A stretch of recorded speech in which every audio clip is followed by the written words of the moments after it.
বার্সেলোনার গ্রীষ্মকালীন দলবদলের গল্পটা যেন এক roller coaster ride.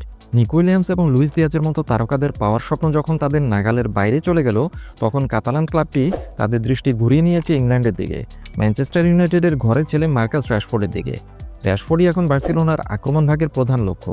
Coach Hansi Flick তার দলের আক্রমণকে আরও শক্তিশালী করতে চান এবং রাশফোর্ডের গতি ও গোল করার ক্ষমতা হতে পারে তার তুরুপের তাস। তবে ম্যানচেস্টার ইউনাইটেডের এই তারকাকে সরাসরি কিনে নেওয়া বার্সেলোনার বর্তমান আর্থিক পরিস্থিতির জন্য অসম্ভব।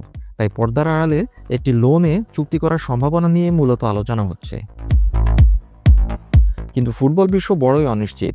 রাশফোর্ডকে পাওয়ার এই কঠিন লড়াই যদি ব্যর্থ হয়, তার জন্য বার্সেলোনা একটি বিকল্প পরিকল্পনা তৈরি করে রেখেছে। আর সেই পরিকল্পনার কেন্দ্রে রয়েছেন চেলসির ফরাসি তারকা ক্রিস্টোফার এনকুনকু।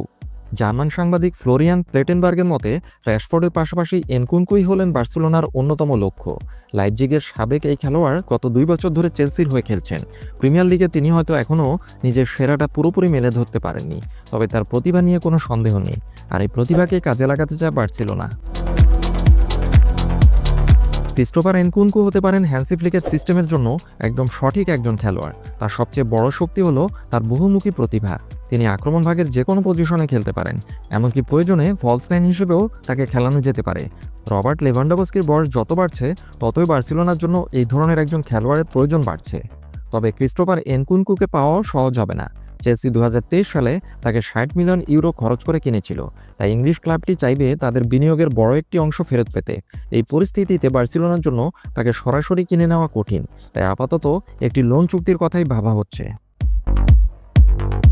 শেষ পর্যন্ত বার্সেলোনার ভাগ্য ঝুলে আছে মার্কাস রাশফোর্ডকে নিয়ে। কাতালান ক্লাবটি প্রথমে রাশফোর্ডকে পাওয়ার শেষ চেষ্টা পর্যন্ত অপেক্ষা করতে চায়।